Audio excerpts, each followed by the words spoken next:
नमस्कार दोस्तों, मैं आज आपको एक किसी सच्चाई से आगाह कराता हूँ। मध्य प्रदेश की राजधानी भोपाल, एक क्षेत्र जिसका नाम जहांगीराबाद है, जहाँ पर एक गंदी राजनीति चल रही है। गंदी राजनीति कैसी, वो मैं आपको बताता हूँ। एक पिछले कई सालों तक यहाँ ये क्षेत्र बीजेपी शासन का रहा, उसके बाद सत्ता परिवर्तन हुआ, फिर यहाँ से कांग्रेस के विधायक चुने गए आरिफ मसूद जी। उसके बाद ही यहाँ पे कोरोना नाम का एक महामारी फैली। उस महामारी को लेकर मुसलमानों और हिंदू कोरोना को मुसलमान बना दिया। हालांकि रहते यहाँ में हिंदू भी हैं, मुसलमान भी रहते हैं, लेकिन ख़ास तौर से इसको एक ऐसा एरिया कोरोना बम के नाम से मशहूर कर दिया। पूरे देश में, पूरी दुनिया में आज जहांगीराबाद जाने लगा। लोग जानने लगे कि जहांगीराबाद नाम का कोई राजधानी में एक ऐसा महिला है, एक ऐसा क्षेत्र है जिसने कोरोना को बढ़ावा दिया। लेकिन ऐसा नहीं है। यहाँ पर असल में बहुत घनी बस्ती है, और घनी बस्ती होने के साथ साथ यहाँ पर कोई वो नहीं है कि कितने लोगों के यहाँ लेटरिन बाथरूम है, कितने लोगों के यहाँ नहीं है। आज जब कोरोना फैल गया ज़रूरत से ज़्यादा, तो जहांगीराबाद की पुलिस प्रशासन ने और नगर निगम प्रशासन ने उसकी एक जाँच शुरू करी। और जांच करने के बाद में उन्होंने ये मालूम किया आपके कितने टॉयलेट हैं। किसी ने कहा साहब हम 10 लोग हैं, 2 टॉयलेट हैं। तो उन्होंने कहा नहीं, आपको इसमें से 8 लोगों को चलना पड़ेगा, 2 लोग घर में रहेंगे। क्यों? क्या इससे पहले कभी उनको मालूम नहीं था? प्रशासन कोई ऐसा बेखबर नहीं होता, हर चीज़ की प्रशासन को खबर होती है कि किसके यहाँ क्या है, किसके यहाँ नहीं है, सब कुछ पता होता है प्रशासन को। लेकिन उसके बाद भी प्रशासन बेखबर क्यों? या तो प्रशासन को होश जब आता है जब चुनाव होते हैं, जब प्रशासन को होश आता है।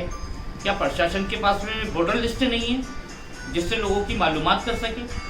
क्या प्रशासन के पास राशन कार्ड की लिस्ट नहीं है कि किसके यहाँ कितने लोग हैं? सब कुछ है। लेकिन ये तो वही कहावत है कि हमारे देश में जब तक बेवकूफ़ जिंदा है, अक्लमंद कभी भूखे नहीं मरेंगे। इसी का उदाहरण है जहांगीराबाद।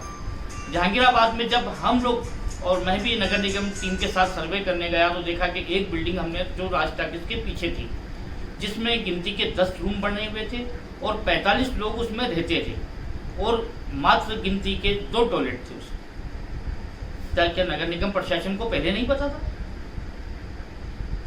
आज जहांगीराबाद को कोरोना बम कहा जा रहा है। यहाँ कोरोना पीड़ित लोग ज़्यादा हैं। यहाँ के लोगों से दूरियां बना के रखो, इनको नए भोपाल में एंट्री नहीं करने देना चाहिए। ऐसा क्यों? क्या नए भोपाल के या पुराने भोपाल के लोगों में कोई फर्क पड़ गया? मैं बस आपको एक ही चीज़ समझाना चाहता हूँ, इस कोरोना की आड़ में भी राजनीति चल रही है। अभी कोरोना जैसे ही खत्म होगा, लॉकडाउन जैसे ही खत्म होगा, तो आपको एक नया घोटाला सामने आएगा। उस घोटाले का नाम होगा कोरोना घोटाला। हमारे देश में ऐसे कई घोटाले होते रहते हैं, और जांचें चलती रहती हैं। जांच जब सामने आती है, जब या तो इंसान ख़त्म हो जाता है या देश छोड़ के भाग जाता है। उसी तरह का एक घोटाला ये भी आएगा कि कोरोना के अंदर कितना दान आया, कितना लोगों ने आपको दिया, सरकार ने कितना बांटा। सरकार ने 5 किलो गल्ला बांटा, राशन की दुकान वालों ने उसको 4 किलो कर दिया कि हमारे पास तो यही आया, आपको लेना है तो लो। कुछ लोग ऐसे हैं जिन्होंने वो भी छोड़ दिया, और कुछ लोगों को मिला ही नहीं। 5 किलो आटे के लिए, 5 किलो गल्ले के लिए, 5 किलो गेहूं के लिए लोगों ने सुबह 5-5 बजे से लाइनें लगाई। उसके बाद भी उनको अपने घर खाली हाथ लौटना पड़ा। फिर कुछ समाज सेवा आए मैदान में, उन्होंने बांटा लोगों की भूखमरीजों को देखते हुए, उनसे जो भी मदद बन सकी उसमें करें। उसमें कई समुदाय के लोग बीच में आए, मुस्लिम समाज आया, हिंदू समाज आया, सिख समाज आया, सब ने अपने अपने तौरों पर लोगों की मदद की। लेकिन इसमें मुस्लिम समाज ने कुछ ज़रूरत से ज़्यादा मदद की। जब मदद करने आए तो नेताओं को, जो गंदी राजनीतिक करने वाले नेता हैं, उनको वो चीज़ भी पसंद नहीं आई। उन्होंने खुले तौर पे कलेक्टर को और बड़े क्योंकि IAS IPS जितने भी कलेक्टर वगैरह होते हैं या पुलिस अधिकारी, ये इंतहाई ईमानदार लोग होते हैं। इन्हें अपनी नौकरी करने पे गर्व होता है, इनको एक फ़ख्र होता है। लेकिन ये क्या करें, ये कहीं ना कहीं उन गंदे नेताओं की उंगलियों की कठपुतली हैं, जो उनके इशारे पे नाचना पड़ता है। उनकी मजबूरी होती है। जैसे गृह मंत्री, अब गृह मंत्री ने जो आदेश कर दिए वो उनको मानने ही पड़ेंगे। अब वो चाहे सही हो या गलत हो, अगर वो सलाहवार नहीं कर सकते कि सर ये बात आप गलत कहना, मैं ये काम नहीं करूँगा, अगर नहीं करूँगा तो नौकरी से निकाल दिया जाऊँगा, क्योंकि उसको अपने बच्चे पालना है, उसको अपना परिवार पालना है। जैसा वो आदेश करते हैं वैसा। फिर भोपाल कलेक्टर साहब ने आदेश करा कि सारे भोपाल के किचन बंद, और अगर आपको लोगों को खाना बांटने का इतना ही शौक है तो आप हमें खाना तैयार करके नगर निगम वालों को दे दीजिए और नगर निगम खाना बांटेगा।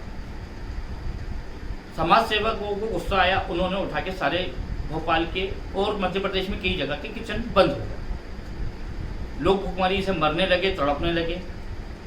सरकार के सामने शिकायतें पहुंची लोगों के पास कि खाना नहीं आ रहा। लोग रोडों पर भीड़ की तरह उतरने लगे, जैसे भारत टाकीज चौराया, अल्पना चौराया, भोपाल टाकीज और अन्य कई यादगार शाहजहानी पार्क में लोग भूख से बिलखने लगे। फिर 2 दिन के बाद एक आदेश आया कि आप लोग खाना बांट सकते हो। फिर लोगों ने समाज सेवा के तौर पर फिर रोडों पर उतरे और फिर उन्होंने खाना बांटना शुरू किया। लोगों को भूख से राहत मिली, पानी के पाउच। उसी का एक उदाहरण आया बाग उमराव दुला, जहाँ से रेल की पटरी और रेल गुजरती हैं और कभी कभी वहाँ पर आउटर है तो ट्रेन रुक भी जाती है।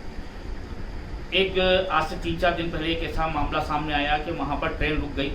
लोग वो ट्रेन शायद कहीं हैदराबाद या कहीं से आ रही थी, कि तो मुझे पूरा नहीं मालूम है, लेकिन वहाँ ट्रेन रुक गई और रुकने के बाद कुछ लोग उसमें से दौड़कर उतरे तो वहाँ पे पानी बहता रहता, बड़ा साफ़ सुथरा पानी, कहीं किसी डैम वगैरह की लाइन लीकेज हो गई है।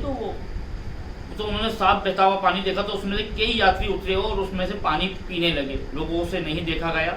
वहाँ के कुछ समाज सेवक लोग थे जिनको कुछ इंसानी और कुछ ऊपर वाले का डर था, ईश्वर का डर था। वो लोग आए और उन लोगों ने पानी के पाउच और खाने वगैरह बांटने लगे। भोपाल जीआरपी और आरपीएफ थाने ने अब यहाँ पे क्या करा वो भी मैं आपको बताऊंगा। उनको मारा, मारने के बाद उनके पानी के पाउच पूरे नाली में फेंक दिए। उनके पास में जो बच्चों के बिस्किट थे वो फेंक दिए। उनके जो कैरेट में पानी के पाउच रखे थे वो कैरेट तोड़ दिए और मना कर दिया कि आपको कोई समाज सेवा करने की जरूरत नहीं है। ऐसा क्यों? क्या इसमें कहीं ना कहीं सरकार को नीचा देखना पड़ रहा था, या सरकार की पोल खुल रही थी? क्योंकि सरकार कहीं ना कहीं बड़े बड़े दावे कर रही है कि हम यात्रियों को, मजदूर भाइयों को हम ऐसे सुरक्षित पहुंचा रहे हैं, उनके खाने का ध्यान रख रहे हैं। लेकिन यकीन मानो आप जब हाईवे पर निकलोगे तो वो मजदूर जिनकी इतनी वाहवाही बटोर रहे हैं, क्योंकि ये मजदूर इनका वोट बैंक है, मजदूरी इनका वोट बैंक है, बड़े लोग नहीं है।